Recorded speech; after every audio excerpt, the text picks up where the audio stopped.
Okay, so we're about to dive into a story that starts one way, but trust me, it ends in a place you will not see coming. What you think you know is definitely not the whole story here. So just picture this. A former star quarterback gets brutally stabbed.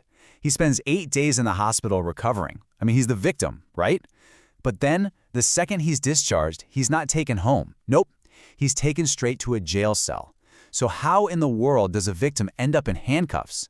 That is the wild mystery we are getting into today with the very strange case of Mark Sanchez.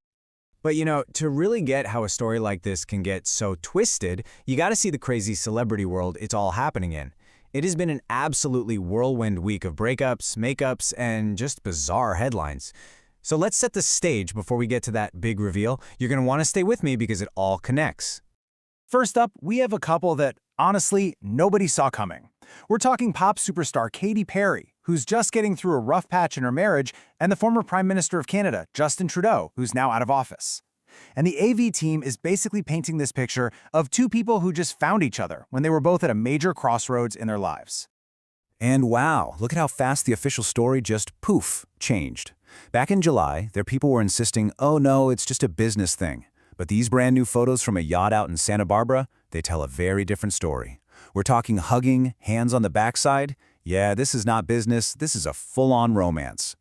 And speaking of nostalgia, an entire era has officially come to an end. Okay, and if you grew up on reality TV in the early 2000s, you know this one. The whole Conrad and Kristin Cavallari feud on Laguna Beach was absolutely legendary. And now, 2 decades later, they've actually reunited for an anniversary special. They are finally bearing one of the longest-running rivalries in TV history. Wow. All right, on a much, much sadder note, Hollywood lost a true icon this week. The Oscar-winning actress Diane Keaton passed away at 79, and the tributes have just been pouring in from everyone. Steve Martin, Bette Midler, you name it.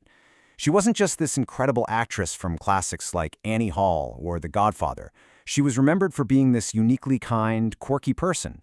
I mean, you hear these stories about her walking barefoot down an escalator at a mall, and if you asked for a picture, she'd just humbly say, "I don't understand why you'd want a picture with me." Just a true original. She is going to be deeply, deeply missed. Okay, so from that really sad news, we're going to pivot to something, well, something just plain weird. There's a new phrase that's apparently making the rounds in Hollywood, and it's all because of Justin Bieber. So, what does pulling a Lindsay Lohan even mean these days?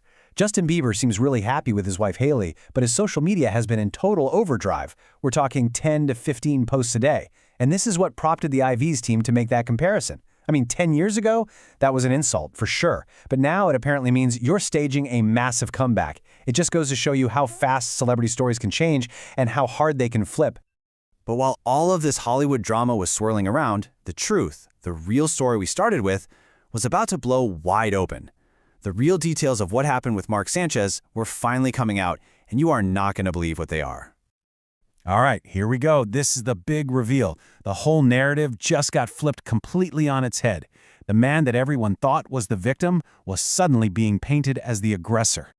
Yeah, this right here shows you the crazy difference. The initial story was so simple. Mark Sanchez, the victim, gets stabbed, goes to the hospital. But the official police report, it flipped that completely around. The second he gets out of the hospital, he's taken straight to jail, formally booked, and he has to pose for a mugshot.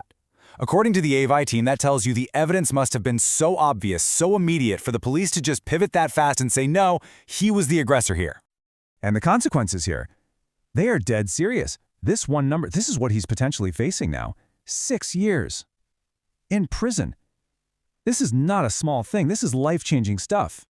This is the only thing Mark Sanchez has said publicly since his arrest. On his way out of jail, with his arm in a sling, he didn't talk about the charges, he didn't talk about the incident. He just gave this very quiet, very careful statement, thanking the first responders and the surgeon who he says saved his life. So, where does he go from here? What happens now? Let's take a quick look at the fallout and what's really at stake for the former quarterback. Look, to put it bluntly, everything is on the line. His career in broadcasting? Probably done. He is facing a very serious prison sentence, and his public image has been completely shattered. As the AV team put it, he is in big, big trouble. I mean, it is just a wild and pretty startling turn of events, right? A shocking reversal from victim to aggressor that just makes you question everything you see in the headlines. So, what do you think? I really want to know. Would you act the same way in this situation? Let me know in the comments below. And hey, if you want more explainers like this, don't forget to like and subscribe. Your support really helps me bring you the best content I can.